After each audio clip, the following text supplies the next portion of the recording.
The autumn rain tapped against my car window as I pulled up to the iron gates of Harrison Manor. My uncle's pride and joy, the sprawling estate had been in the family for 3 generations, or so everyone thought. I smiled, touching the leather portfolio on my passenger seat containing documents that told a very different story. Through my financial company Sterling Capital, I'd spent the last 2 years quietly buying up every debt the Harrisons had accumulated. Their mortgages, their business loans, their credit lines, all now belonged to me. Not that any of them knew Sterling Capital was mine.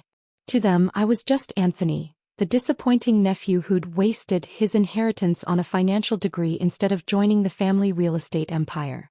The security guard knew since my last visit, eyed my modest Audi with suspicion.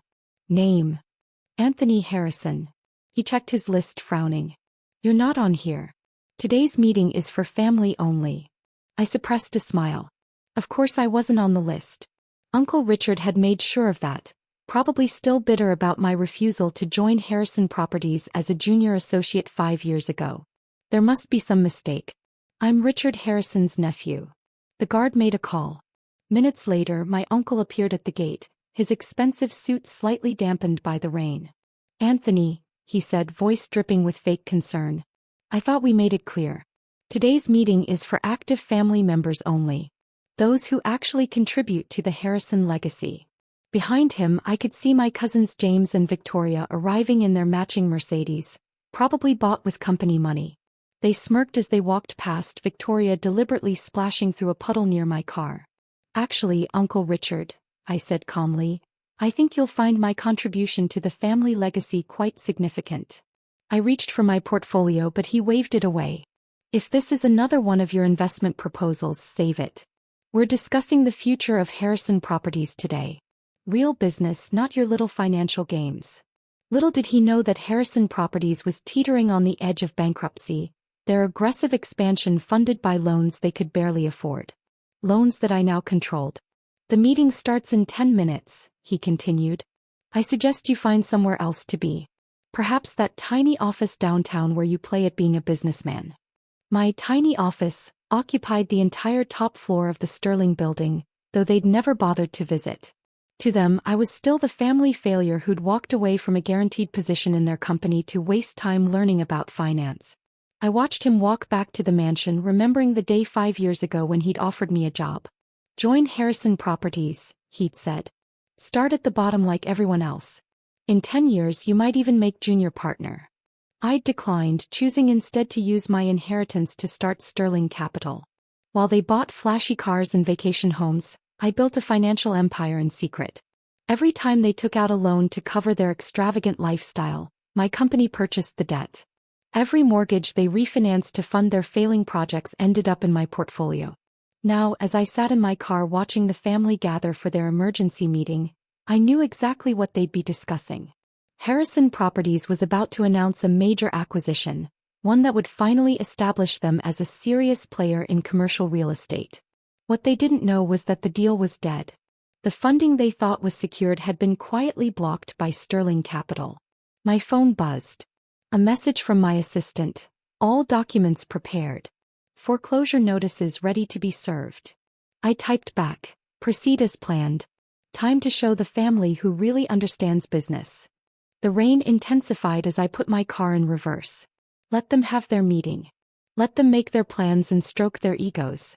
In less than 24 hours, they'd learn that the real estate empire they'd spent 3 generations building now belonged to the nephew they'd banned from their precious family gathering. Sometimes the best revenge isn't forcing your way through the front door. It's quietly buying the house and changing the locks while they're not looking.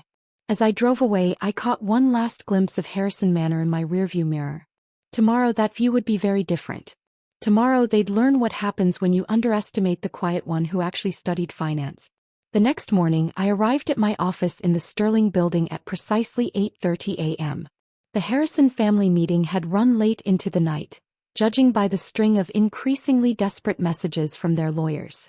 Each one was trying to confirm the funding for their big acquisition, unaware that Sterling Capital had already acquired controlling interest in their target property. Mr. Harrison, my assistant Sarah appeared in my doorway. The foreclosure notices are ready to be delivered. And she smiled slightly, Your uncle has been trying to reach you since 6 a.m. Something about an urgent family matter. I adjusted my cufflinks, a small luxury I allowed myself despite maintaining a modest appearance. Has the market opened yet? Just now. Harrison Properties stock is already down 12% on rumors about the failed acquisition. I walked to my window watching the city wake up. Somewhere across town, my family was probably gathering in their mahogany-paneled conference room, assuring each other that everything was under control, that their perfect plan couldn't possibly fail. My phone buzzed again. Cousin James this time. Where are you? Dad's furious. The bank's calling about our loans. I let it go to voicemail, instead opening my laptop to watch the morning's events unfold. Right on schedule at 9 a.m., courier services began delivering notices to every Harrison Properties office in the city. Foreclosure proceedings, loan recalls, debt consolidation demands, all bearing the Sterling Capital letterhead. At 9:15 my uncle's secretary called, her voice trembling. Mr. Harrison, your uncle insists on meeting with Sterling Capital's CEO immediately. The situation is urgent. I'm sure it is, I replied calmly. Tell him to come to the Sterling building at 10 a.m. Top floor. But, that's your office. Exactly. The next 45 minutes were a symphony of chaos. Harrison Properties stock fell another 15%. 3 board members resigned. My cousin's matching Mercedes were spotted racing between banks, probably trying to secure emergency funding. At precisely 10 a.m., my uncle stormed into my office, followed by James and Victoria. They stopped short when they saw me sitting behind the CEO's desk. Anthony. Uncle Richard's face contorted in confusion. What are you doing here? We need to see Sterling Capital's CEO. This is a serious matter. I gestured to the chairs in front of my desk. Please sit down. As CEO of Sterling Capital, I'm very interested in discussing the serious matter of Harrison Properties' outstanding debts. The silence that followed was deafening. Victoria's designer handbag slipped from her shoulder, hitting the marble floor with a thud. James collapsed into a chair, his face pale. This is impossible, my uncle sputtered. You run some small investment firm downtown. Sterling Capital, I corrected him, which now holds every major loan, mortgage and credit line extended to Harrison Properties over the last 5 years. Including, I pulled out a familiar document, the mortgage on Harrison Manor. Recognition flickered in his eyes. The same mortgage papers I'd tried to show him yesterday at the gate. You've been behind this all along, James accused, finding his voice. Blocking our acquisition, buying our debt. Actually, I opened a folder on my desk. I've been teaching you a lesson about due diligence. Something you might have learned if you'd spent more time studying business and less time mocking my career choices. Victoria stepped forward, her confidence returning. We're family. You can't just. Family. I stood up slowly. Like when you excluded me from business meetings. When you told potential clients I was the family failure.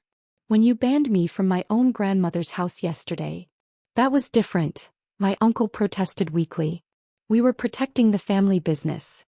And now, I smiled, I'm protecting my business.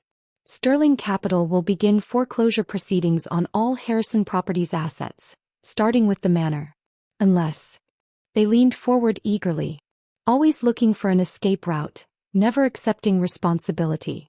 Unless what? James demanded. I sat back down, enjoying the reversal of power. Unless you're ready to discuss a restructuring of Harrison Properties. Under Sterling Capital's management, of course. The next hour was a blur of negotiations, threats, and finally acceptance. By noon, papers were signed transferring controlling interest in Harrison Properties to Sterling Capital. My uncle would retain a ceremonial position, my cousins would learn the business properly from the ground up, and the company would be run according to my standards. As they left my office, shoulders slumped in defeat, Victoria turned back. Why didn't you tell us? All these years. Would you have listened? I asked quietly. Or would you have tried to take this too like everything else? The transition at Harrison Properties was swift and thorough. Within a week, my office at Sterling Capital had a clear view of their building, where workers were already replacing the old logo with a new design. The mighty Harrison Empire, built on 3 generations of arrogance, now answered to the nephew they'd dismissed. My phone buzzed with a message from Sarah. Your parents are in the lobby. They're quite insistent about seeing you. Of course they were. After a week of avoiding their calls and texts, they'd finally decided to confront me in person. I thought about the last family dinner I'd attended 3 months ago, where they'd lectured me about wasting my potential on small-time investments. Send them up, I replied. Time to complete the family education. They entered my office like strangers in a museum, taking in the expensive art, the panoramic views, the clear symbols of success they'd never noticed before. My mother's eyes were red from crying and my father looked older than I remembered. Anthony, my mother started, why didn't you tell us? I gestured to the chairs in front of my desk. The same chairs where Uncle Richard had signed away his company a week ago. Tell you what, Mom? That I built a successful investment firm? That I understand business better than the family ever did? Would it have mattered? Of course it would have mattered, she exclaimed. We're your parents. Really? I opened my desk drawer and pulled out a stack of papers. Here's you telling the country club board I was still finding my way when they asked about my membership application. Here's Dad suggesting I take some basic business courses at the community college. Here's both of you agreeing with Uncle Richard that I shouldn't attend family business meetings because I wouldn't understand the complexities. My father leaned forward. We were trying to protect you. The business world is harsh. No, I cut him off. You were protecting your image. The family reputation. The precious Harrison name. Well, guess what? The Harrison name now belongs to Sterling Capital. And Sterling Capital belongs to me. My mother dabbed at her eyes with an expensive handkerchief. But the manor. Your uncle says you're foreclosing. Already done, I confirmed. The papers were served this morning. Don't worry, I'm not evicting anyone. But there are going to be some changes. I pressed a button on my desk and a large screen came to life showing Harrison Properties' new organizational chart. The company will be restructured. Professional management, proper accounting, no more vanity projects or family favoritism. And where do we fit in? My father asked quietly. That depends. I stood and walked to the window. Are you ready to accept that the son you dismissed actually knows what he's doing? That your definition of success was always too narrow? They exchanged glances, decades of certainty crumbling in the face of undeniable evidence.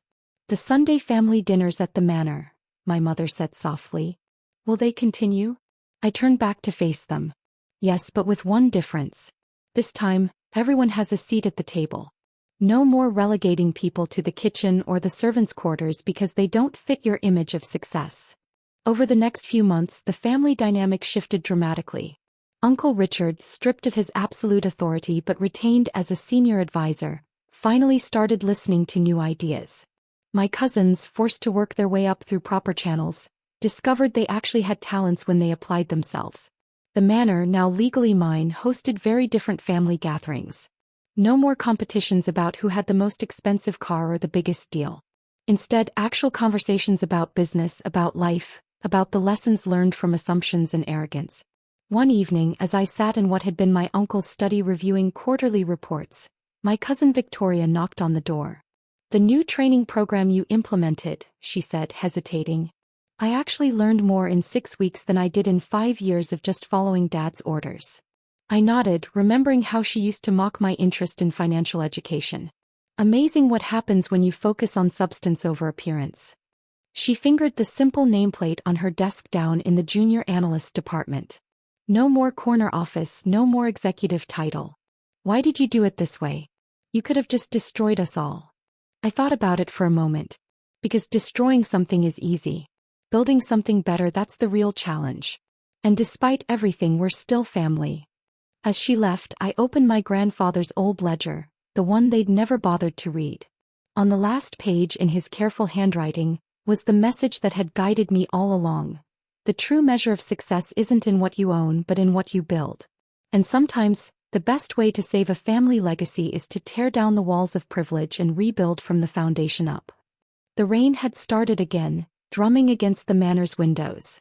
But this time, instead of being locked outside the gates, I was exactly where I needed to be. Not as the family failure, but as the one who had actually understood what legacy really meant. Sometimes the sweetest victory isn't in proving people wrong, but in teaching them how to be right. And sometimes, the best revenge is building something so undeniably successful that those who doubted you have no choice but to learn from their mistakes. The Harrison name would continue, but now it would stand for something more than just inherited privilege. It would stand for true business acumen, for merit over birthright, and for the power of quiet determination over loud arrogance. As I closed my grandfather's ledger, I couldn't help but smile. The house I now owned wasn't just a mansion, it was a classroom. And the lessons were just beginning. Last week, I received an invitation to speak at my old business school. The topic: building success through silent strength. As I prepared my speech, I thought about the foreclosure notices that had changed everything. They still sat in my desk drawer, a reminder that true power doesn't need to shout to be heard. The students would want to hear about financial strategies and corporate takeovers, but the real lesson was simpler. Sometimes the quietest person in the room is the one you should watch most carefully. Because while they're dismissing you at the front door, you might just be buying the house from under their feet. The Harrison Manor stood as testament to that truth, a monument not to family pride, but to the power of patience, knowledge, and the sweetest revenge of all: success they can't deny. This edition brings more closure to the story while reinforcing its central themes, and brings the total character count to the desired length. Would you like me to share another story from the list?